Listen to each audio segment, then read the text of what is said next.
ওয়াজ শোনার জন্য মনোযোগ লাগে, আওয়াজ লাগে না।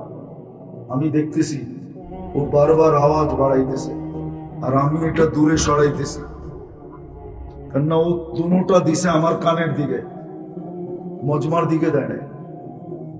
কেননা গানের স্টেজে চালাইতে চালাইতে অভ্যস্ত, তো ওয়াজের স্টেজে এসে মাথা নষ্ট হয়ে গেছে। ওয়াজে আওয়াজ লাগে না, মনোযোগ লাগে। আর গানের স্টেজে আওয়াজ লাগে।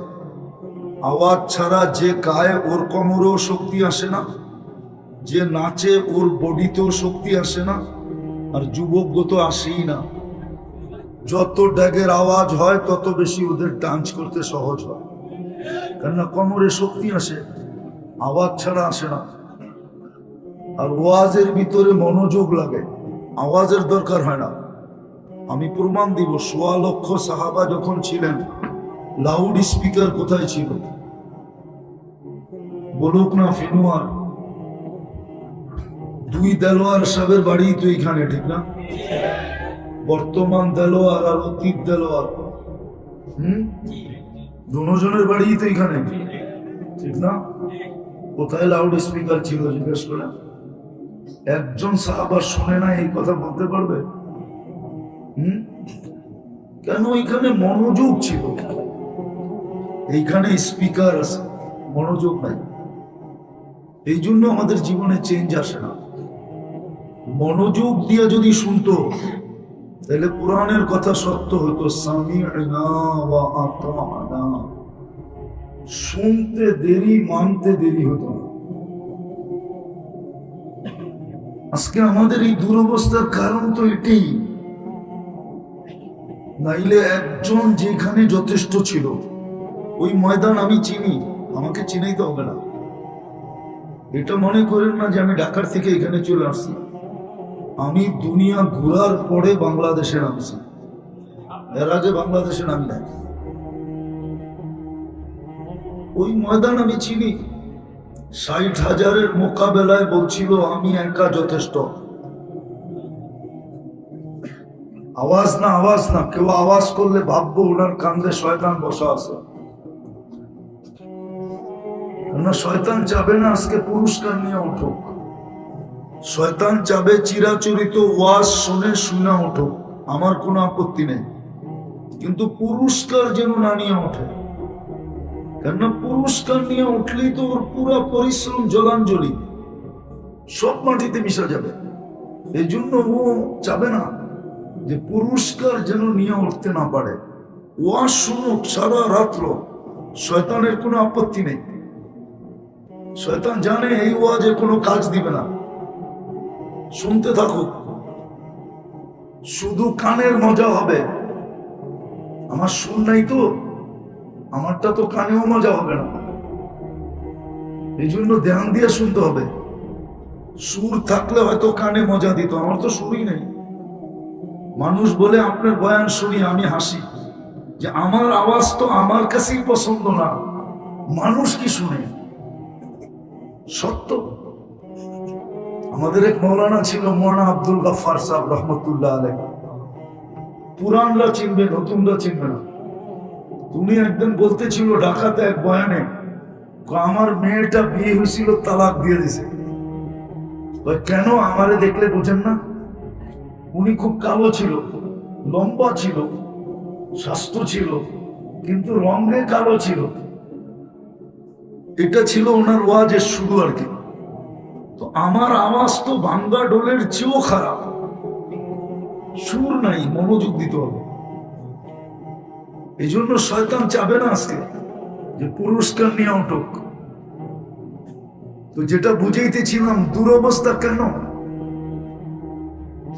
ওই ময়দান তো আমি চিনি, যিনি একা স্বাধীন করার জন্য দাঁড়ায় গেছিলেন। আমি একা যথেষ্ট। ৬০,০০০-এর মোকাবেলায় ইতিহাসের পাতায় আছে। পরে সবাই হাতে পায়ে ধরে ৬০ জন দিয়া দিছে। বলছে এত বড় দুঃসাহস দেখানো ঠিক না, পারবা তুমি, মানি, কিন্তু ৬০ জন নিয়ে যাও, নাইলে দুনিয়া হইতে পারে তোমারে খোদাও বিলা পেতে পারে। ৬০ জন, ৬০,০০০, ওই ময়দান আমি চিনি। আমাকে চিনাইতে হবে না। দুরবস্থা কেন? কেন দুরবস্থা? এটাই দেখাইতে চাইতেছি। দুরবস্থা হবে না তো হবে না কেন? 250 কোটি হোক না 800 কোটিও যদি মুসলমান হয়ে যায়, বর্তমান প্রেক্ষাপটে আল্লাহ সাহায্য করবে বলে মনে হয় না। যদি করতোই তাহলে আফগানিস্তান মাটিতে মিশলো কি করে? আল্লাহ তো আল্লাহ, আল্লাহ তো কি বুঝাইতে পারি না, আল্লাহ তো আল্লাহ তো আল্লাহ। আল্লাহ কে জানেন? এই জন্যই তো আল্লাহ বলছে আমি কে চিনতে চাস? আকাশটা দেখিস, তারাও না বিগাইরি আমার, দাঁড়া করাইছি খুঁটি ছাড়া, একটা না সাবা সামাওয়াতিন তিবাকা, একের পর এক 7টা, প্রত্যেকটা একরকম বড় না। উলা আমামা সানি কাহালকাতিন ফিল ফালা। দুনিয়ার সবচেয়ে বড় মাঠের ভিতরে যদি ফুটবলটা মধ্যখানে রাখা হয়, মাঠের তুলনায় ফুটবলটা যেরকম ছোট আর মাঠটা যেরকম বড়, প্রথম আকাশটা দ্বিতীয়টার সামনে এরকম ছোট, দ্বিতীয়টা প্রথমটার সামনে এরকম বড়। কাযালিকা কুল্লুস সামাওয়াত, এরকম প্রত্যেক আকাশ দ্বিতীয়টার সামনে ফুটবল, আর দ্বিতীয় আকাশ দুনিয়ার সবচেয়ে বড় মাঠ। 7টা দাঁড়া করা রাখছে আমি আল্লাহ। কিন্তু মাটির সাথে মিশলো কি করে? ইরাক মিশলো কি করে? ও হানাফিরা, আবু হানিফা তো শুয়ে আছে ওইখানে। আবু হানিফা তো শুয়ে আছে ইরাকে, ঠিক না? আলী রাদিয়াল্লাহু তাআলা আনহু শুয়ে আছে ইরাকে, হাসান শুয়ে আছে ইরাকে। মাটির সাথে মিশলো কি করে? নবীদের কথা বাদই দিলাম, দানিয়াল আলাইহিস সালাম তো ঘুমায় আছে ইরাকে, যে 2500 বছর অপেক্ষা করছে উম্মতে মুহাম্মাদির হাতের ছোঁয়া পাওয়ার জন্য। ছোঁয়া বোঝা? ওই উম্মতের যুবকের চুলের স্টাইল দেখেন, চুল কাটে নেটে দেখা না, কাটে না, ডিজাইন কই থেকে দেখে জিজ্ঞেস করেন। আপনাদের মাঝে মাঝেই তো বসা আসে, ডিজাইন জিজ্ঞেস করেন ডিজাইন কই থেকে দেখে। 50 টাকার চুল কাটে 400-500 টাকা। আচ্ছা ওরা বলুক তো আমাকে, চুল কাটা দেখা আজ পর্যন্ত কোন এই এলাকার মেয়ে, মনোহরগঞ্জের মেয়ে একটাকে কি বলছে যে তোর চুল কাটা দেখে আমি পাগল হইলাম? বরং পিছেরতে তো মেয়েরা এটাকে কি বলে, ক্রিটিসাইজ করে, কয় কাউয়া কাটিং কই পাইলি, জিজ্ঞাসা করে। মেয়েরা ওদেরকে পিছের থেকে কি করে ক্রিটিসাইজ করে, কিরে এই কাটিং কই পাইলি? তাও নোয়াখালীলা ভাষায় কয়, ঠিক একবারে পুরা নোয়াখালীর ভাষা। এইখানে ভাষা তো নোয়াখালীর ভাষায়, ঠিক না? কোন শুদ্ধ ভাষায় কয় না, হাসানের জন্য না। যেই উম্মতের হাতের ছোঁয়া পাওয়ার জন্য 2500 বছর অপেক্ষা করছে, দানিয়ালের মতো আলাইহিস সালামের মতো নবী। চিনেন দানিয়ালকে? এটাও তো চিনেন না। আমাদের নবীজি দুনিয়াতে আসার পরে যখন চাদরে রাখছেন, একটু পরে আওয়াজ আসছে না, ছাদ ফেটে গেছে ঘরের, তো ভিতরে কুয়াশা ঢুকতে শুরু করছে। কিন্তু মক্কা কুয়াশা আসবে কোত্থেকে? হাদিসের শব্দ হলো গামাম, মেঘের মতো কুয়াশা ঢুকতে শুরু করছে। যখন পুরাটা আচ্ছন্ন হয়ে গেছে, তো উপর থেকে আওয়াজ আসছে, গাইয়িবু হাদা তিফ, তাড়াতাড়ি এই বাচ্চাকে গায়েব করো। তুফু মাশারিকাল আরদি ওয়া মাগারিবাহা, সমস্ত জগৎ ঘুরায় নিয়ে আসো। হাত্তা ইয়ালামাল খালকা বিইসমিহি ওয়া নাতিহি ওয়া সূরাতিহি, সমগ্র সৃষ্টি যেন আমার বন্ধুকে চিনে, চেহারায়, নামে, গুণে। পরক্ষণে যেন কেউ না বলতে পারে আমি একে চিনি না। খবরদার, তারপরে উপর থেকে আওয়াজ আসছে, 20 নবীর 20টা গুণ ঢুকাও। আতুহু খুলুকা আদম, মারিফাতা শীশ, সুজাতা নূহ, খুল্লাতা ইব্রাহিম, লিসানা ইসমাঈল, রিদা ইসহাক, ফাসাহাতা সালেহ, হিকমাতা লূত, বুশরা ইয়াকুব, জামালা ইউসুফ, সবরা আইয়ুব, তাআতা ইউনুস, জিহাদা ইউশা, সৌতা দাউদ, হুব্বা দানিয়াল, ওয়াকারা ইলিয়াস, জুহুদা ঈসা, কুওয়াতা মূসা, হাইবাতা সুলাইমান ওয়া ইলমাল খিজির। হুব্বা দানিয়াল, দানিয়াল আলাইহিস সালামের ভালোবাসা। আর বাকিটি বললাম না। উনি অপেক্ষা করতেছিল এই উম্মতের 2500 বৎসর। উনি দোয়া করছিলেন, আল্লাহ আমি উম্মত হইতে চাইলে তো উম্মত হওয়া যাবে না, কেন আমি তো অনেক আগে চলে আসছি। কেন উনি দেখছিলেন মুসা আলাইহিস সালামের ব্যাপারটা। তারাদাত তাওরাত, তাওরাত সরায়া দিয়া বলছিলেন, যেটা আল্লাহ কুদরতি হাত দিয়া লিখছিলেন ওটাকে সরায়া দিয়া বলছিলেন, তারাদাত তাওরাত ফাকালা ওয়াজআলনি মিন উম্মতি মুহাম্মদ। কিতাব লাগবো না, আমাকে উম্মতে মুহাম্মদ বানায়া দেন। কিতাব উল্টাইলি তুই দেখি খালি উম্মতে মুহাম্মদেরই গান। আরেকটা শুনামু, আদম আলাইহিস সালাম বলতেছিলেন, আমার চেয়ে কোটি গুণ বেশি ভালোবাসা হলো আল্লাহর উম্মতে মুহাম্মদের সাথে, কোটি গুণ বেশি। বলছে প্রমাণ, একটা ভুল করতে দেরি জান্নাতে বাড়ি করতে দেরি করেন নাই। উম্মতে মুহাম্মদী সারা দিন গুনাহ করবে, রাতের 3 ভাগের 1 ভাগ অতিবাহিত হবে, আর নিজে প্রথম আকাশে যাইয়া ডাইকা ডাইকা গুনাহ মাফ করবেন। শুধু মাফ করবেন না, জান্নাত পর্যন্ত হাতে উঠে দিয়ে দেবেন। কি বুখারীতে নাই? নাই? কয়টা যদি ভালোবাসা না হইতো তাহলে কেন করলো? আরেকটা দেখাবো, ওনারই কথা। আমি ভুল করলাম কবে, গুনাহ মাফ হইল কবে? মধ্যখানে 200-250 বছর কামলাম, জাবালে রহমত না দেখা পর্যন্ত গুনাহ মাফ হইল না। জাবালে রহমত দেখলাম তো গুনাহ মাফ হইল। উম্মতে মুহাম্মদী গুনাহ কইরা মাফও চাবে না, শুধু একটা চিৎকার দিবে, রব্বানা। রব আমি কি করলাম? সাথে সাথে জবাব দিবে, আলিমা আবদি আন্না লাহু রব্বা। বান্দা জানলো তার একজন রব আছে, মাপ চায় না, তাতে কি আসে যায়? রব তো বললো আমি গুনাহ মাফ করে দিলাম। সাহাবা জিজ্ঞাসা করছে, এরকম প্রতিদিন কয়বার চলবে? এরকম কয়বার করা যাবে? বলছে ওয়ালাউ ফিল ইয়াউমি 70 মাররা। ডেলি যদি 70 বার করো তারপরে মাফ করে দেবে। ওই উম্মতের যুবক চুল কাটে নেটে দেখা, ওই উম্মতের মা বোনরা রাগ হয়ে যাবেন। ফেনুয়ার মানুষ, 2 পীরের এলাকার মানুষ রাগ হয়ে যাবেন। হ্যাঁ, ভুলে হয়ে যান, আপত্তি নেই। আগামীতে দাওয়াত দিবেন না, এটাই চাই। যে না দেন, হ্যাঁ, রাগ হয়ে যাবেন। একজনও তো আমাকে দেখাইতে পারবে না এই অঞ্চলটা বাংলাদেশ পুরাটা। দুনিয়ার কোন মুসলমানের প্রথম বাসর রাতের সাজ কোন মাবন যে আমার সাজ ফাতেমার মতো ছিল, কেউ আমাকে দেখায় না। কোন হুজুরের বউ আমাকে লেখা বললো, আমি মেনে নেব। কোন হুজুরের বউরও তো ছিল না ফাতেমার মতো সাজ, আমার বউরও ছিল না।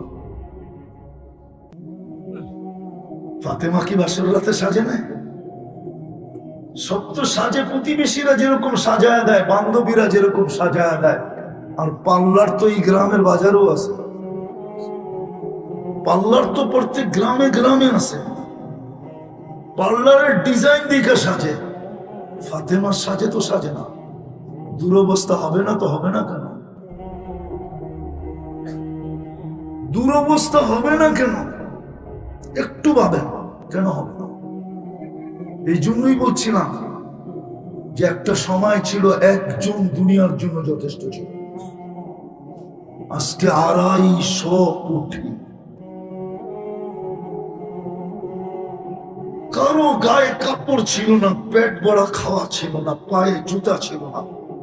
আজকে শুধু এই মনোহরগঞ্জে যত ব্যবহৃত কাপড় আলমারিতে আছে, আমি কোরআন নিয়ে কসম খাইলে ভুল হবে না, ইউরোপের একটা দেশে এত ব্যবহৃত কাপড় আলমারিতে নাই নাই নাই নাই নাই।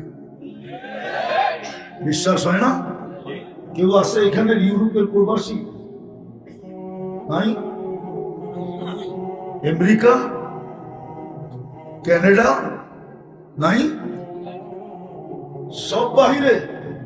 ওদের দেশে কয়েক কদম পর পর পুরান কাপড় রাখার বক্স রাখা আছে, ব্যবহৃত কাপড় রাখার। আমাদের বাড়িতে কি রাখা আছে? আলমারি। ওদের রাখা আছে কি রাস্তায়? বক্স। এত ব্যবহৃত কাপড় নেই।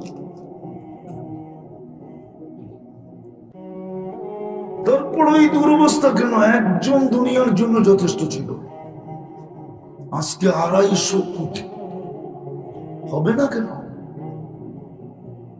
যে উম্মতকে এত বেশি ভালোবাসলেন, এত বড় মর্যাদা দিলেন, এত বড় মর্যাদা।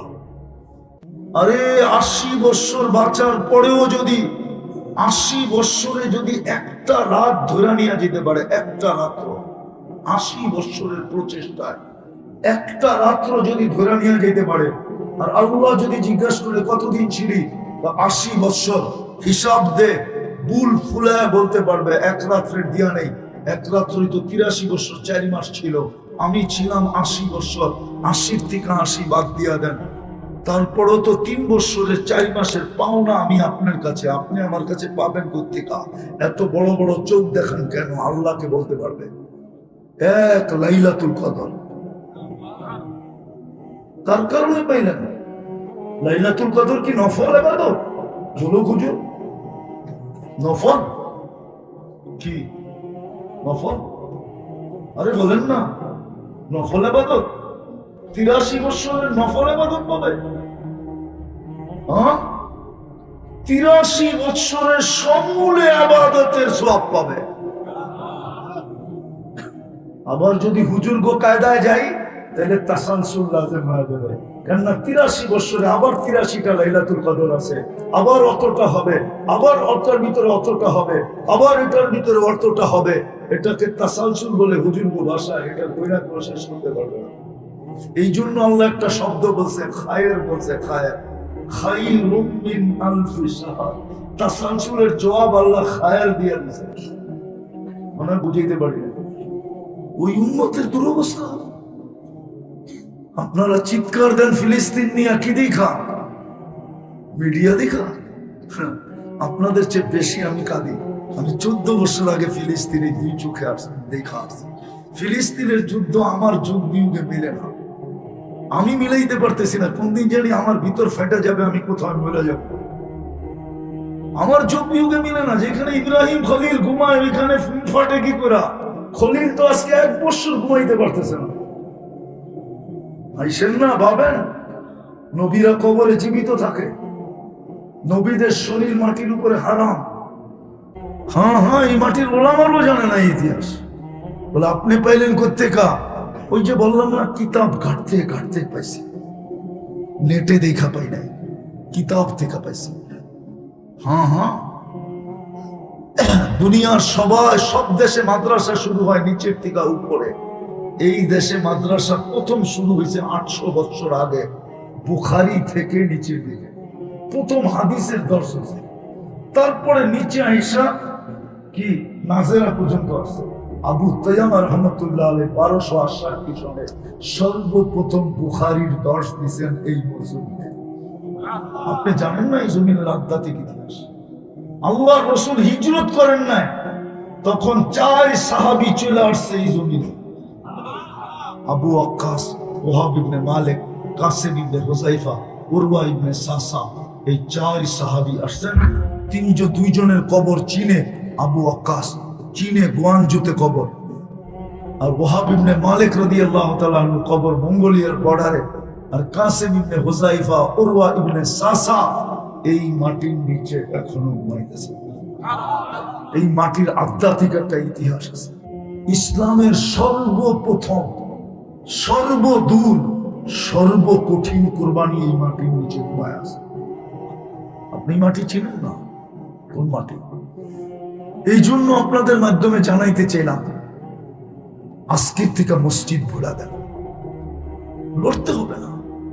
এই উম্মতকে আল্লাহ লড়াইতে চাবে না, আল্লাহ লড়বে। পারবেন বলতে?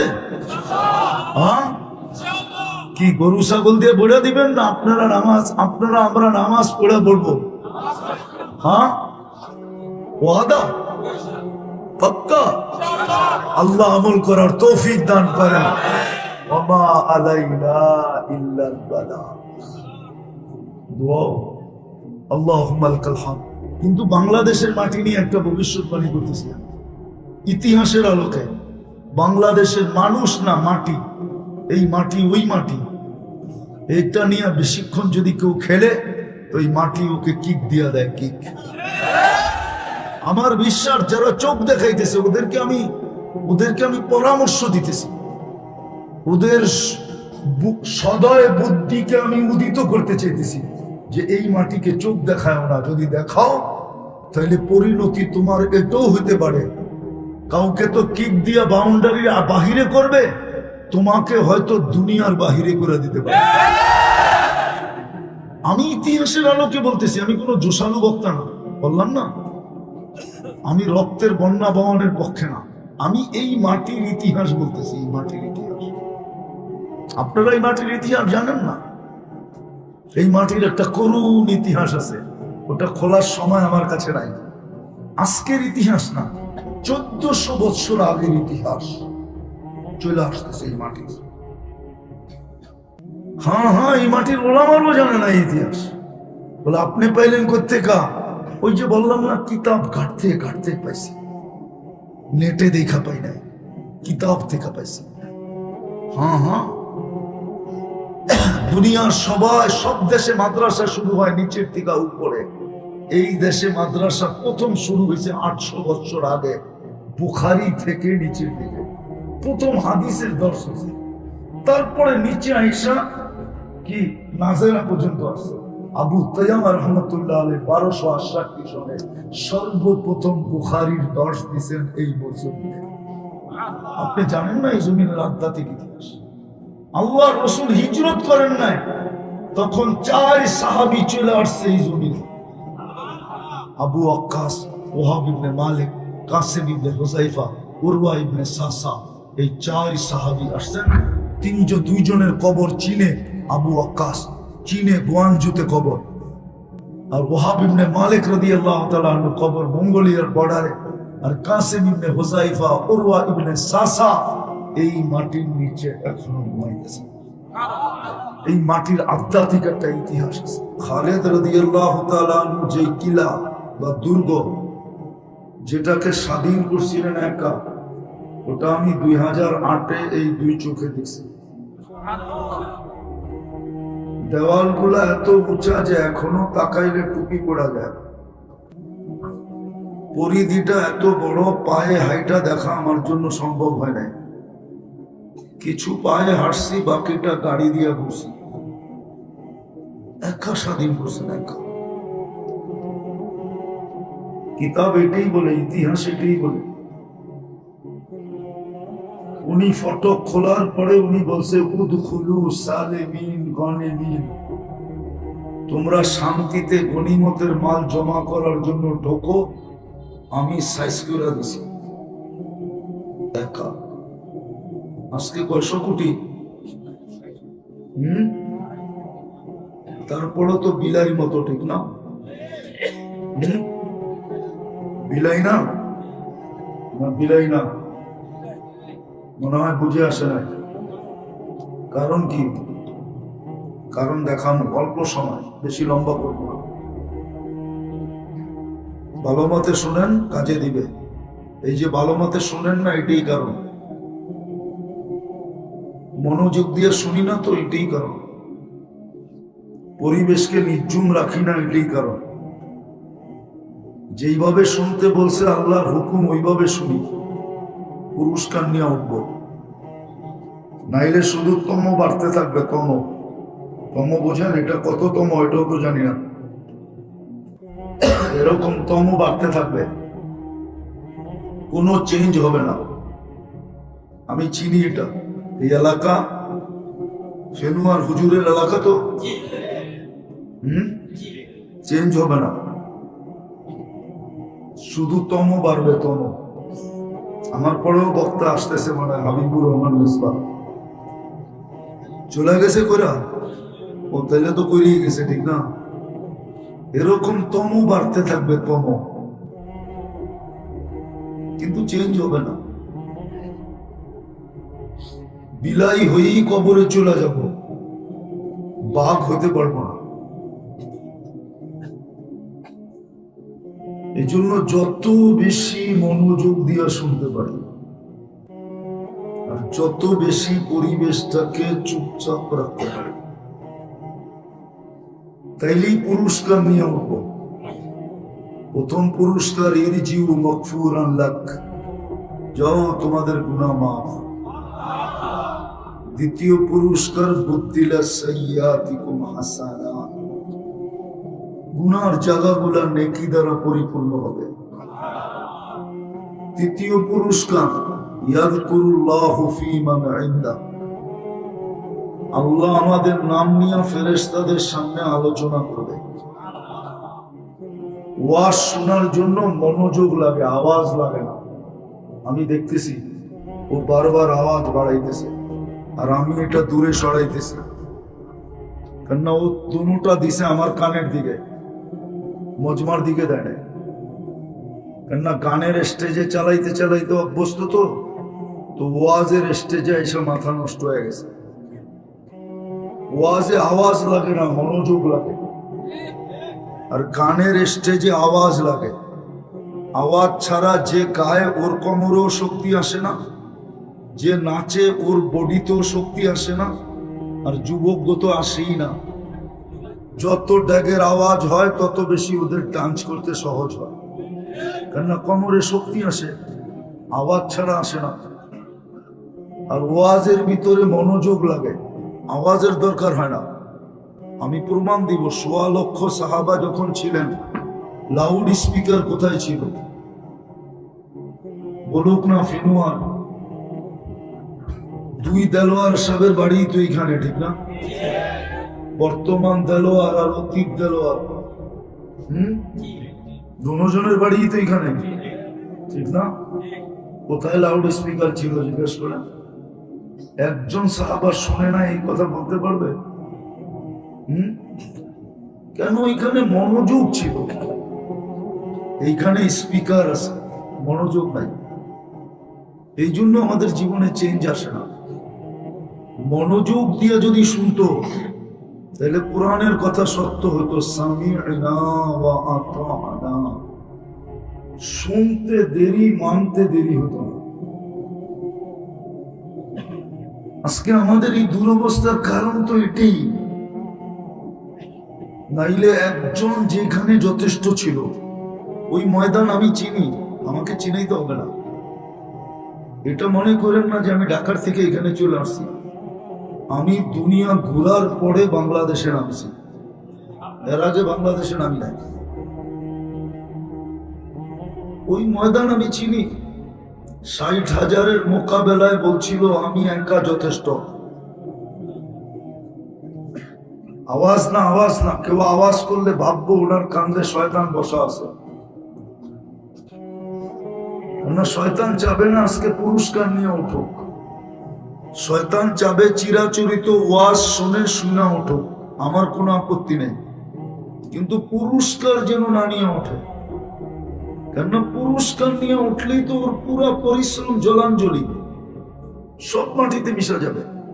এই জন্য ও চাবে না যে পুরস্কার যেন নিয়ে উঠতে না পারে। ওয়াজ শুনুক সারা রাত্র, শয়তানের কোনো আপত্তি নেই। শয়তান জানে এই ওয়াজে কোনো কাজ দিবে না, শুনতে থাকুক, শুধু কানের মজা হবে। আমার সুর নাই তো, আমারটা তো কানেও মজা হবে না। এই জন্য ধ্যান দিয়ে শুনতে হবে। সুর থাকলে হয়তো কানে মজা দিত, আমার তো সুরই নেই। মানুষ বলে আপনার বয়ান শুনি, আমি হাসি যে আমার আওয়াজ তো আমার কাছেই পছন্দ না, মানুষ কি শুনে? সত্য। আমাদের এক মৌলানা ছিল, মৌলানা আব্দুল গাফফার সাহেব রহমতুল্লাহ আলাইহি। পুরানরা চিনবে, নতুনরা চিনবে না। উনি একদিন বলতেছিল ঢাকাতে এক বয়ানে, আমার মেয়েটা বিয়ে হয়েছিল, তালাক দিয়ে দিছে। কেন? আমারে দেখলে বোঝেন না? উনি খুব কালো ছিল, লম্বা ছিল, স্বাস্থ্য ছিল, কিন্তু রঙে কালো ছিল। দুনিয়া দিয়ে কেউ আল্লাহর কাছে দামি হন নাই। বিদায় আমি আবারও বলবো, ঢাকার তুলনায় আপনারা কিচ্ছু পান নাই, গুলশানের তুলনায় আপনারা কিচ্ছু পান নাই, বনানীর তুলনায় আপনারা কিচ্ছু পান নাই, বাড়িদারার তুলনায় আপনারা কিচ্ছু পান নাই, বসুন্ধরার তুলনায় আপনারা কিচ্ছু পান নাই, মন্ত্রীপাড়ার তো নামই নিলাম না, ওটার তুলনায় তো আপনারা কিছুই পান নাই। কিন্তু সত্য এটা, ইচ্ছা করলে জান্নাত হাত দিয়ে নেওয়া যায়। বিশ্বাস হয় না? না না, যুবকদের বিশ্বাস হয় না। ইচ্ছা করলে জান্নাত হাত দিয়ে নেওয়া যায়। দুনিয়া না পাইলাম তাতে কি আসে যায়? জান্নাত পাইলেই তো হলো। জান্নাত চিনো কাকে বলে? হায় হায়, জান্নাত তো চিনো। যদি চিন্তা, সেটা তোমাদের চুলের স্টাইল এরকম হতো না। রাগ হয়েও না। এই গ্রামে অজয় পাড়া গায়ে তোমরা 300 টাকা দিয়ে চুল কাটতে না, 50 টাকা দিয়ে কাটতে, 250 টাকা দিয়ে মিষ্টি খাইতে, 250 টাকা দিয়ে এখানে গ্রিল পাওয়া গেলে গ্রিল খাইতে, বার্গার পাওয়া গেলে বার্গার খাইতাম। যদি চাইনিজ পাওয়া যেত চাইনিজ খাইতে। তারপর আমার মনকে বুঝাইতে পারতাম যে যা লাগাবে অঙ্গে তা যাবে সঙ্গে। তোমার শরীরে তো লাগতো, তুমি চুলে লাগাই দিছো 300 টাকা। জান্নাত তো চিনি না। জান্নাত তো ওই জায়গা, মা তাস্তাহি আনফুসুকুম। আজকে অনেক কিছু মনে আসে, ব্যক্ত করতে গেলে চালু দেখায়, মনে হয় বোঝো নাই। না না, প্রত্যেক বলবা, অনেক কিছু মনে আসে, কিন্তু ব্যক্ত করতে গেলে, ব্যক্ত বুঝো? না মানে এরা ব্যক্ত বোঝে না। আরে ব্যক্ত বুঝো, প্রকাশ করতে গেলে ঝাড়ু দেখায়, ঝাড়ু। মনে হয় বোঝো না এখনো। ফিডার খাও তো কোথেকে বুঝবা? না বোঝে নাই। জান্নাতে যা মনে যাবে তা মিলবে। চোখে যেটা লাগবে ওটা তোমার। এখন অনেক কিছু চোখে লাগে, কিন্তু বারবার তাকাইলে জুতা দেখায়। এটা তো খুব ভালো হচ্ছে, ঠিক না? জান্নাতে যা চোখে লাগবে তা মিলবে। আরো তৃতীয় আরেকটা আছে, আল্লাহ লুকায় রাখছে, তোমার জন্য আমার জন্য লুকায় রাখছে। মাঝে মাঝে খুলা দিবে আর তোমাকে আমাকে অবাক করে দিবে, অবাক। চক্ষু কপালে উঠবে। এটা কি শোনা মাত্র? জান্নাতে সৈকত আছে, সৈকতে যাবে। সৈকত বুঝো তো? না এটাও বুঝো না? বুঝো? সৈকত আছে, সৈকতে যাবে। প্রথম আড্ডা হবে, গল্প স্বল্প, তারপরে খাওয়া দাওয়া। যখন ফিরতে লাগবে তো আল্লাহ ওই লুকানোর থেকে একটা বাইর করে তোমার সামনে ছেড়ে দেবে। তুমি দেখবা আর চক্ষু কপালে উঠবে আর অবাক হয়ে যাবে, এটা কি, এটা কই ছিল? তো কোরআনের আওয়াজ আসবে, উফিয়া যাবো, এটাই লুকায় রাখছিলাম। আবার জীবনে একটা না, ডেলি সকালে একটা, বিকালে একটা। হাঁটু পর্যন্ত বানাইছেন মুস্ক দিয়া, কমর পর্যন্ত আম্বার দিয়া, কাপ পর্যন্ত জাফরান দিয়া চেহারা বানাইছেন হোয়াইট কাপড় দিয়া। 120 ফিট লম্বা হবে, চুলটিও 120 ফিট লম্বা হবে। 3 কিলোমিটার ঘেরের কুচি লাগানো লেহেঙ্গা পরা থাকবে। সুতার না, সুতার না, এই জন্য যে ওয়েট হবে, ওজন হবে। আলো দিয়া না, কেননা আলোর ভিতরে গরম হবে। নূরের সুতা দিয়ে বানাবে, যেটার কোনো ওয়েটও নাই, আবার গরমও নাই, ঠান্ডা। ওটা পড়া থাকবে। আল্লাহ রাসূল পায়ের রূপ বলছে, লাউ কাশাফা সাকাইহি লাগাবা যাওকুশ শামস। পাও খুলে দিলে সূর্য চিরদিনের জন্য আলো হারায় ফেলে। পায়ে এরকম রূপ, পুরো শরীরে কিরকম রূপ। কি মাঝে মাঝে হাত পাও দেখো বোঝা যায় শরীরটা কিরম হইব, ফর্সা, ঠিক না? না বোঝা যায় না? না মনে হয় এরা বোঝে টোঝে না। বুঝে বুঝে না বুঝলে সারাদিন ইন্টারনেটের ভিতরে থাকে। এখানে ওয়াইফাই আছে বাড়ি বাড়ি, নাই? ওয়াইফাই না থাকলে ইন্টারনেটের সংযোগ আছে, ঠিক না? তাও যদি না থাকে তো হটস্পট আছে, ঠিক না? এইখানেও সারা রাত ইন্টারনেট বেচুই না লোক আছে, নাই? সারা রাত্র অপেক্ষা করে কার ইন্টারনেট শেষ হবে, ওরে ফোন দিবে আর ওর সাথে সাথে মেরে দিবে। নাই তোমার কাছে নাম্বার? হ্যাঁ হ্যাঁ, তোমরা চিনো। পায়ের রূপ এরকম, বডির রূপ কিরকম, বডির চেহারা রূপ কিরকম। আল্লাহ রাসূল থুতুর কথা বলছেন, বাজাগা সাবাতি আবরুল সারা আজবা, 7 সমুদ্রে থুতু দিলে পানিগুলো মধুর মতো মিষ্টি হবে।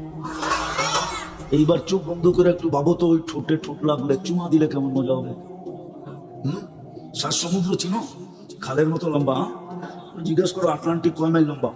পাশ। এই মাথার থেকে এই পারের থেকে ওই পারে যেতে প্লেনে 8 ঘন্টা লাগে। লন্ডন থেকে নিউ ইয়র্ক 8 ঘন্টার ফ্লাইট। আবার লস এঞ্জেলেস থেকে এই পারে আসতে, জাপানের টোকিও আসতে 9 ঘন্টার ফ্লাইট। 9 ঘন্টা শুধু প্রশান্তের উপর দিয়ে উঠতে থাকে। আমি যাইয়া বলতেছি না, যাইয়া না, আমি নিজে যাইয়া বলতেছি। এই জন্য বলতেছি তোমাদেরকে, ওরকম 7টা সমুদ্রে থুতু দিলে পানি মধুর মতো মিষ্টি হবে। ডাইরেক্ট তোমার ঠোঁটটা ওই ঠোঁটে লাগলে কেমন মজা হবে, মনে হয় বুজুর্গ হয়ে যাবে, ঠিক না? চিনি তোমাদের আমি। সারাদিনে কয়বার মোবাইলে টাচ করে চুমা দাও? দেও না চুমা? হ্যাঁ, ল্যাংটা স্যাংটা নর্তকী সর্তকী দেখা, ঠিক না? মডেল সডেল নায়িকা সাইকা দেখা সইতে পারে না, কি করবো? এখন মোবাইলে টাচ করে চুমা দিয়া মজা লাগে। ওরা বলে টুট পাইলে ছাড়বো। আরে হুজুররাই তো 40 বছর আগে ছাড়বে না। এই যে হুজুররা দেখো না মাঝে মাঝে বলেছে 40 বছর টানা ঠোঁট লাগায় বলে, তারপরে গালে চিমটি দিয়া বলবে খালি ঠোঁট আর শরীরে কিছু নাই। তারপরে তোমাদের কামড়া নিয়ে যাবে ওই জান্নাত।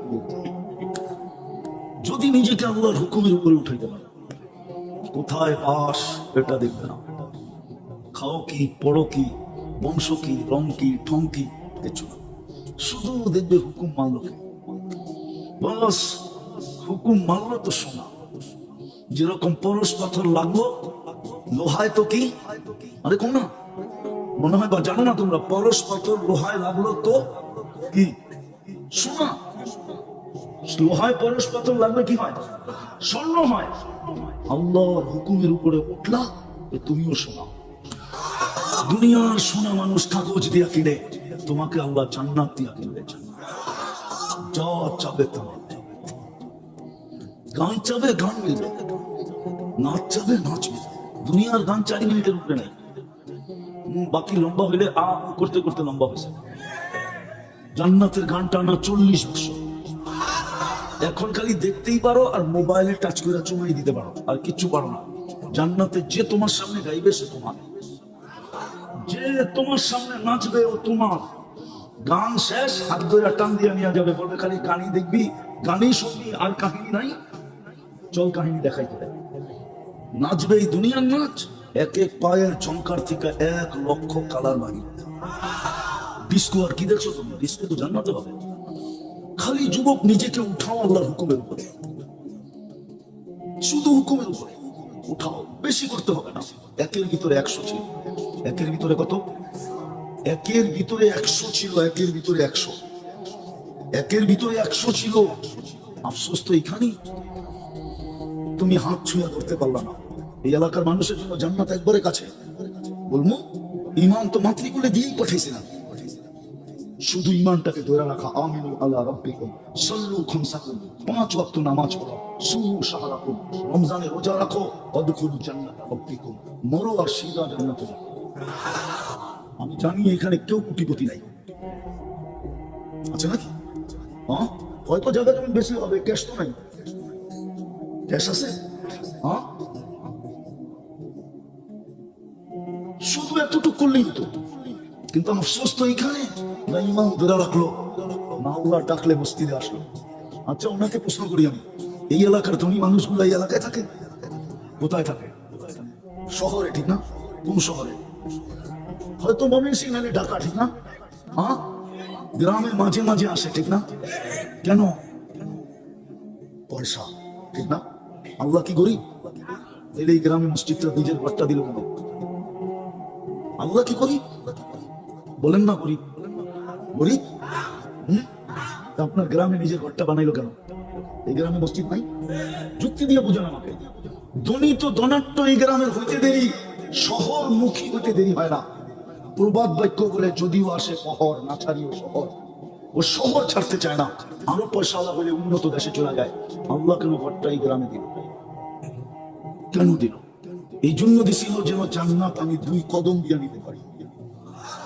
নাহলে আল্লাহ যিনি 99টা পদের মালিক, একটা পদের মালিক হয়ে এলাকায় মাঝে মাঝে বিদ্যুতের মতো আসে আর যায়, মাঝে মাঝে আসে আর যায়। একটা পদের মালিক হয়ে এই এলাকার পদস্থ লোকগুলো একজনও এখানে থাকে না। মাঝে মাঝে বাড়ি দেখতে আসে, ঠিক আছে কিনা, কেউ দখল করছে কিনা এটা দেখতে আসে। এমনও আছে রাত্রিও যাপন করে না, সকালে আসে আবার সন্ধ্যা করে গাড়ি টান দিয়ে টাকা। আল্লাহ কেন মসজিদটা এখানে দিল নিজের ঘরটা?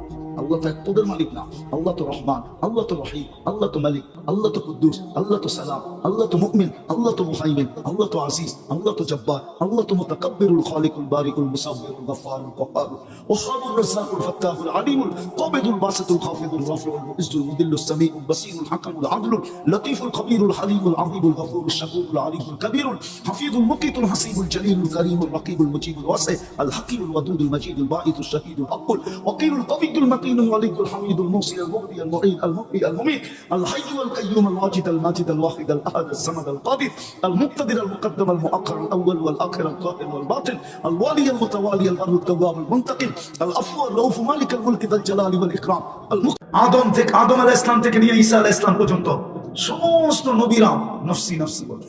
আম্মা জান জিজ্ঞাসা করছে কিয়ামতের দৃশ্য কিরকম হবে? বলছে আয়েশা ইয়াউমুন আসির, বড় কঠিন দিন, তোকে একটা দৃশ্য বলবো? বলে বলেন ইয়া রাসূলুল্লাহ। বলে কান্নি আনদুরু মুসা মুতালাফিফ বিউমুদিল আরশ, উমুদিল আরশ, আরশের খুঁটিদের আমি দেখতেছি, আরশের খুঁটিদের চিৎকার দিতেছে আর বলতেছে রাব্বি লা আসআলুকা উম্মি ওয়ালা উখতি, মাকে চাই না, বোনকে চাই না, আসআলুকা নাফসি, আমাকে বাঁচাও। ওই দিন আপনার রাসূল আমার রাসূল চিৎকার দিবে উম্মতি উম্মতি বলে।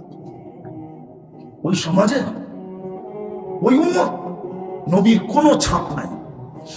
রাগ হয় না, পীরদের বিয়া দেখলেও চোখে কান্না আসে। বর্তমানে দেখি তো শুধু উত্তর দেয় সামাজিকতা তো একটা জিনিস আছে। রাগ হয়ে গেল? কোন জায়গায় নবীর সুন্নতের ছাপ আছে? দাড়ি? আমি তো একটু আগে বলে আসলাম, কালকেও বলছি, আমার মনে চায় যে আমি আবার গ্রিস যাই। আমি গ্রিসে গেছি, আবার যাই। ওইখান থেকে একটারে লুকায় আইনা যদি এখানে বসাইতে পারি তো বাংলাদেশের সমস্ত পীরের পীরগিরি শেষ। এটা আমার বিশ্বাস।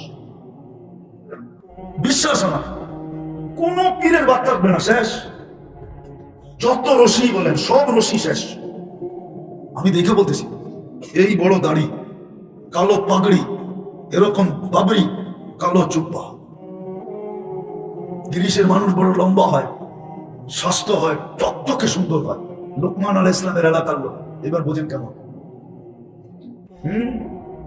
একটাই না যদি বহায় দেওয়া যায় বাংলাদেশে, আমার বিশ্বাস আমার ব্যবসার চেয়ে বড় ব্যবসা কারো হবে না। কিন্তু খ্রিস্টান পাদ্রীরা তো এত বড় দাঁড়িয়ে রাখে। গিরিশ চিনেন? আরবিতে যেটাকে ইউনান বলে, ইউনান সভ্যতা অনেক পুরান সভ্যতা। ইউনান বলে ওটাকে, আমাদের কিতাবে ওটাকে ইউনান বলে, গিরিশকে ওটাই ইউনান। পোপ দুনিয়ার সব জায়গায় যেতে পারে কিন্তু গিরিশে যেতে পারে না। গিরিশে অ্যালাউ নেই। গিরিশের পাদ্রীরা কেউ শেভ করে না, সবাই দাঁড়িয়ে রাখে। কেউ চুল ছোট করে না, সব বাবরি রাখে। সবাই পাগড়ি পরে, সবাই কালো জুব্বা পরে। আমি দেখে বলতেছি, পোপ গিরিশে যাওয়া নিষেধ। ওরা আরো উচ্চ স্বরে বলে দুনিয়ায় যত অরাজকতা সবগুলোর মূল হইল পোপ। এই জন্য পোপের গিরিশে যাওয়া নিষেধ। পুরা ইউরোর দেশ, তারপরে পোপ যেতে পারবে না, পোপকে এলাওই করবে না। তো যেটা বুঝাইতেছিলাম নবীর আদর্শ কবি। রাগ হয়ে গেলেন? আরেকটা দেখাই শেষ করতেছি, আমি যখন তুর পাহাড়ে গেছি তখন আমার বুঝে আসছে যে মুসা আলাইহিস সালাম তো এখানে দাঁড়ায় কথা বলা কালিমুল্লাহ, ঠিক না? কি কেন কালিমুল্লাহ? উনি আল্লাহর সাথে কথা বলে, ঠিক না? আরে ভালো মতে ধ্যান দিয়া একটু চিকন কথা, কিন্তু চিকন কথা আপনাদের মুস্তাক ফয়জি বলে না চিকন কথা, ওই চিকন কথা কিন্তু ধ্যান দিয়ে শুনতে হবে। মুসা আলাইহিস সালাম আল্লাহর সাথে কথা বলে বিদায় কি কালি, আরে জোরে বলেন, আল্লাহ আমাদের সাথে কথা বলে বিদায় কালামুল্লাহ, কোরআন কালামুল্লাহ। কিন্তু এখানে পাওয়া যাবে সারা বছরে একবার কোরআনটারে জমা দেয় না, পাওয়া যাবে না, পাওয়া যাবে না। যুবকও পাওয়া যাবে সারা বছরে একবার কোরআনটাকে একটা জমা দেয় না। অথচ মুসা আলাইহিস সালাম কথা বলে দেখা কালিমুল্লাহ, আল্লাহ আমাদের সাথে কথা বলতে চান, বিদায় দিয়েছেন কালামুল্লাহ। আপনি বোঝেন না? ওই কোরআন চুমা দিয়ে দেখে না, কিন্তু সবাই করে আছে। ডেলি পড়বে তো দূরের কথা, মনে উঠলো এই জন্য বলতেছি। সূরা ইখলাস যেদিন নাযিল হয় তো গ্রাম্য সাহাবী মদিনায় মিছিল বের করছে একা। ও দৌড়াইতেছে আর বলতেছে নি'মার রব রব্বুনা, জয় আমাদের রবের জয়। সাহাবা যায় ঘিরা ধরছে, ঘিরে তুই মদিনার বাজারে মদিনার রোডে মিছিল করতেছিস একা, কারণটা কি? শোনো না কি বলতেছি, নেমার রব রব্বুনা, বুঝাইয়া বল। বুঝলাম তো রবের জয়। তুমি কি একটু আগে মজলিসে ছিল না? ছিলাম তো। শোনো না সূরা ইখলাস নাযিল হয়েছে? শুনছি তো। তাইলে আবার জিজ্ঞাসা করো কেন আমি এটা মিছিল করতেছি? আরে বুঝাইয়া বল, আমরা বুঝি নাই, এই জন্য মিছিল করতেছি। নেমার রব রব্বুনা ইয়াখুয কলিল ওয়া ইউতিল জাযীল। আমাদের রবের জয় সবচেয়ে ছোট সূরা, সবচেয়ে সহজ, কিন্তু পড়তে দেরি, 10 পারার সওয়াবের গাঁটটি দিতে দেরি করে না। বলেন এই মজমায় কয়জন আছে কোরআন পড়তে পারে না? ডেলি 3 বার এই নিয়তে সূরা ইখলাস পড়ে যে আমার আমলনামায় 1 খতম কোরআনের সওয়াব লেখাইয়া। এই নিয়তে ডেলি 3 বার সূরা ইখলাস কে পড়ে? একজনও তো পড়ে না। আপনার দুর্দশা হবে না তো হবে না, হবে কার? নবী তো দিল, আদর্শ তো নাই, যিনি কাঁদতে কাঁদতে চলে গেলেন, যার কারণে আপনি সবকিছু পাইলেন। আমার কথা আপনাদের ভালো লাগবে না, এটা আমি জানি, লাগবে না, এটাই সত্য। কেন এখন সবাই গরমে বিশ্বাসী, নাইলে আওয়াজে বিশ্বাসী। আমার ভিতরে তো গরমও নাই, আওয়াজও নাই। আর গরম না থাকার কারণ কি জানেন? যারা দুনিয়া দেখে ওদের ভিতরে গরম থাকে না। আমি প্রমাণ দিব। তো কি উসমানী মুদ্দাজিল আলী দুনিয়া দেখছে, ওর ভিতরে গরম নাই, দেখে গরম আছে? তারেক জামিলের ভিতরে গরম আছে? আমরা কি গরম পারি না? নাই। দুনিয়া দেখতে দেখতে চোখের পানি নাই। হ্যাঁ হ্যাঁ রাখবেন, আমার চশমাটা চিকন দেখে মনে করেন না, আমার ভিতরে মোটা লেন্স লাগানো আছে। ভিতরে অপারেশন করে মোটা লেন্স লাগানো আছে ভিতরে। না ঘুরতে ঘুরতে চোখের পানি থাকে না। শতবার তো আবু তালেবের কবরই কাঁদাইছে, বাকিটি তো বাদেই দিলাম, বাকিটি তো বাদেই দিলাম। শতবার তো আবু তালেবের কবরই কাঁদাইছে, যে এত বড় কাঠ, ড্রাম কাঠ, যার উপরে আল্লাহ কোনো কাঠ তৈরি করেন না, মুহাম্মদুর রাসূলুল্লাহ চাচা 44 বছর 10 দিন বুকে রেখে লালন পালন করলো। আর জান্নাতুল মুআল্লা এখনো ঘুমাইতেছে, কিন্তু দুনিয়া বলে আবু তালেব জাহান্নামী। মনকে বুঝাই তো বুঝাই কি করে? মনে হয় বোঝান নাই। এর চেয়ে বড় ট্রাম কার্ড আপনার কাছে আছে নাকি? যেই নবী 2 হাতে চাচাকে কবরে নামাইছে, এই হাত চিনেন? মুহাম্মদুর রাসূলুল্লাহর হাত চিনেন? যেই হাতের ছোঁয়া যদি যেইখানে লাগছে ওটাই ধন্য। হয় নাই তো হয় নাই, চাচা হয় নাই, নিজের হাতে কবরে নামাইছে। আর একটা চিৎকার দিয়েছেন, আম্মি আম্মি আম্মি মা তারাক্তালি সাবিলা। চাচা আমার জন্য কোনো রাস্তা রাখলেন না। আমি মনকে বুঝাই তো বুঝাই কি? আপনি তো আমার চাচা, আপনাকে দিয়ে তো দুনিয়াকে আমি শিখাইছি চাচার মর্যাদা কত বড়। চাচাকে সামনে রেখা বলছে আল আম্মু বিমানজিলাতিল আব। চাচা তুমি আমার চাচা না, তুমি আমার বাবা। দুনিয়ার চাচাদেরকে মর্যাদা পাগড়ি পড়াইছে চাচাকে সামনে রেখা। বলো হুজুররা, ওই চাচা কোরআন দিল চুমা দিয়ে দেখে না, নিজের ঘর নামায়া দিলেন খালি পড়া।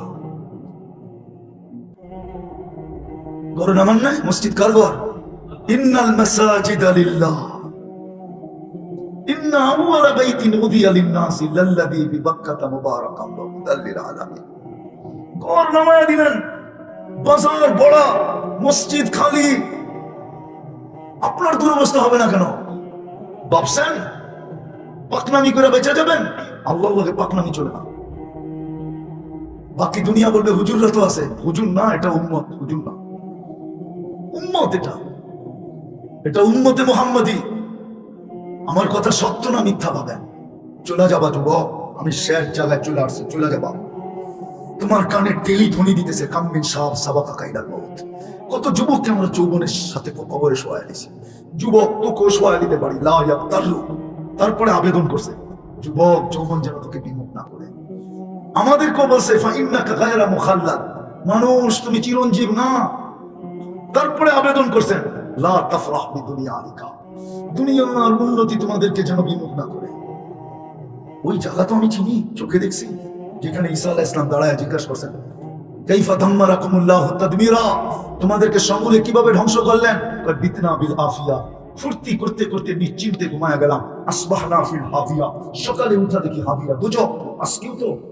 আজকেও তো মনোহরদের উপর দিয়া সূর্য ডুবার সময় চিৎকার দিতে দিতে ঢুকছে লান আউদ ফি আয়াতিকা আবাদা, হতে পারে কালকে সকালে আমাকে কেউ উঠতে দেখবে না। রাত্রেই তোমাদের কাহিনী শেষ হয়ে যাবে।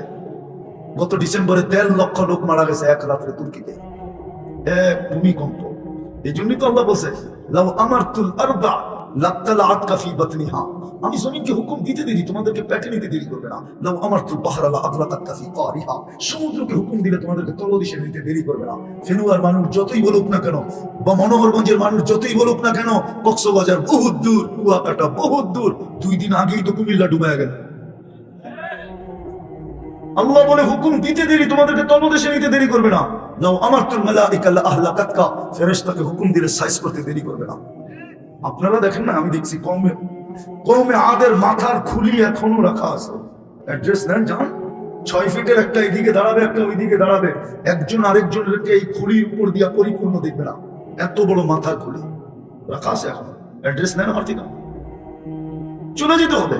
একটু ভাবেন কালকে কোন চেহারাটা, এই চেহারাটা কি করে দেখাবেন? বলো যুবক, তোমার যৌবনের উৎস কি? বাহাদুরির উৎস কি? যৌবন, নাইলে তোমার দিকে থুতু দিত কে? পুরুষের বাহাদুরির উৎস কি? পুরুষত্ব, নাইলে তো প্রথম রাত্রি ভেঙে যায়। মনে হয় বোঝেন না, বিয়ে শাদী করেন এখন থেকে বুঝবেন, প্রথম রাত্রেই ভেঙে যায়। পুরুষত্ব না থাকলে মেয়ের ভিতরে বাহাদুরির উৎস কি? নারীত্ব। নারীত্ব না থাকলে প্রবাস জীবন কাটায় কোনো মহিলা পালে? কে পালবে মহিলাকে যদি নারীত্ব না থাকে? বলেন, প্রবাস জীবন এত কষ্টের যে প্রতিদিন রাত্রে আইসা ঘুমায় শূন্যতার কোলবালিশ নিয়া। বেশিরভাগ রাত্রেই তো প্রবাসীদের যায় খাওয়া ছাড়া, ক্লান্ত শরীর নিয়ে আসে, ঘুমাবে না খাওয়া পাক করবে, ঘুমাবে না মুখে দিবে, রাস্তার থেকে কিছু নিয়ে আসছে ওইটা খায়, নাইলে কিছু ফ্রিজে আছে ওইটা কিছু খায়, তাড়াতাড়ি ঘুমায় যায়। কিন্তু ঘুমায় কিভাবে? ওর সামনে তো বিবি, ওর সামনে তো বাচ্চা, ওর সামনে তো উঠে মা বাবা, ওর সামনে তো উঠে বাড়ি, ওর সামনে তো উঠে ঘর, সমস্ত চিত্র তো ওর সামনে ঘুরতে থাকে। ও এক সময় ক্লান্ত হয়ে আর শূন্যতার কুলবালিশ নিয়ে ঘুমায় যায়। জিজ্ঞাসা করে নাই এখানে প্রবাসী? ও তো এইভাবেই ঘুমায় যায়। কতদিন রাত্রে যে ও একা একা কাঁদে ও জানে, বাড়িওয়ালার কোথেকে জানবে? ওরা তো শুধু এটাই জানে যে মাস শেষ না হইতে মেসেজ দিতে জানে 1 তারিখ আসতেছে, খালি চাহিদার অভিযোগ পাঠাইতে জানে। বাড়িওয়ালারা তো এছাড়া কিচ্ছু জানে না। ও যে কত রাত্রে না খায় ঘুমায়। আমি সত্য বলতেছি, আমি পারি ও প্রবাসীদেরকে কাঁদায় দিতে। যখন যাই তখন দেখি ওরা কাঁদে বসা বসা, আমি পারি, কিন্তু আমার ব্যথা লাগে, আমি ওদেরকে কেন কাঁদাবো? ওদের কষ্ট তো আমি চোখে দেখতেছি। হায় হায় হায় হায়, চলে যেতে হবে, বেশি দিন থাকা যাবে না। আজকে দুরবস্থা শুধু এই জন্যই। আসেন, শেষ রাস্তা আমাদের কাছে এখনো আছে, হারায় জানে এই উম্মতের জন্য শুধু নবীর উসিলা পেয়েছে, নাইলে ওলামা দেখাইতে পারবে না আমাকে কোন উম্মতকে আল্লাহ সুযোগ দিয়েছেন। হাত্তা ইউগারগিরির সুযোগ, ইন্নাল্লাহা ইয়াকবিলু তাওবাতা আবদি হাত্তা ইউগারগির, কোন উম্মতকে দিবেন আমার মনে হয় না। শুধু বন্ধুর চোখের পানির কারণে দিবেন, যে বন্ধু আর কাঁদবেন, কত কাঁদবেন। যদি ওলামা মানবে না, আরো সে যখন চিৎকার দিছেন উম্মতি বইলা, তো বলছে বন্ধু চিৎকার দিয়েন না, এখানে চিৎকারের জায়গা না। আনতা তাকুলু উম্মতি আনা আকুলু রাহমাতি, আল কিয়ামাতু বাইনি ওয়া বাইনা, কিয়ামত আপনার আর আমার মাঝে, 2 ভাগে ভাগ। আমি মালিক, আপনি রাজা, আপনি বাদশা। কিয়ামতের মাঠে শান্ত হন, চোখের পানি ঝরায় না। এই কারণে পাইছি, নাইলে এটাও পাইতাম না। আসেন আজকে তওবা করে ফিরি, তাইলে কাজে দিবে, নাইলে কোনো পরিচয় কাজে দিবে না। হাউজে কাউসার থেকে ফিরে আসতে হবে জুতা খায়া, বলবেন সুকান লিমান দাইয়ারা পাত, যে আমার কোন জিনিসের ধার ধারণায়। হাদিস আছে, আমি হাদিস দিতেছি, শেষ শব্দ দিব, পুরো হাদিস দিব না। এক হাদিসের শেষ শব্দ আছে, আনা বারিদুম মিনহুম ওহুম বুরাআউ মিন্নি, আনা বারিদুম মিনহুম। ইবনে হাজার আসকালানী রাহমাতুল্লাহ আলাইহি হাদিস নকল করেছেন মুনাব্বিহাতে ইবনে হাজারে, পড়া দেখেন, আনা বারিকুম মিনহুম ওয়া হুম বুরাআউ মিন্নি, তোমরা আমার ধার ধারণায়, আমিও তোমাদের ধার ধারণা। এই হাদিসের পরেই মনে হয় আল্লাহ চিন্তা বলছেন, আল্লাহ বলছেন ফামুতু বিআইয়ি আউদিয়াতিন আন তামুতু ফালা উবালি বিকুমুল্লাহু বালা। আল্লাহ বলে যেখানে খুশি সেইখানে তোমরা যায় মরো, আমি তোমাদের দিকে তাকায়ও দেখব না। আজকে না হইলে আফগানিস্তান মাটির সাথে, ইরাক মাটির সাথে, লিবিয়া মাটির সাথে, ফিলিস্তিন মাটির সাথে, লেবানন মাটির সাথে, সিরিয়া মাটির সাথে মিশতে শুরু করছে। মুজাদ্দেদরা তো ভবিষ্যৎবাণী দিতে শুরু করছে, কালকে 2 দিন থেকে তো বোমবারি চলতেছে সিরিয়ার উপরে, এই পর্যন্ত 160 বার হয়ে গেছে। আপনি তো সুসংবাদ দেখতেছেন, মনে উঠলো হাদিস, মনে হয় জীবনে প্রথমবার, যেদিন পারস্যের ধন সম্পদ আসে মদিনা মুনাওয়ারায়, তো মদিনাওয়ালার ভিতরে খুশির বন্যা বইতেছিল। তোমরা রাদিয়াল্লাহু তাআলা আনহু জিজ্ঞেস করতেছে, এত খুশি কেন আজকে? পারস্যের সম্পদ বাট হবে এই জন্য। একজনে আয়েশা বলতেছে, আমিরুল মুমিনিন আল-ইয়াউমা ইয়াউমা ঈদিন, আজকে তো খুশির দিন। বলছে কেন? কাদ জাআলাল্লাহু বাদা উসরিন ইউসরা, বাদা উসরিন ইউসরা। অনেক ক্ষুধার্ত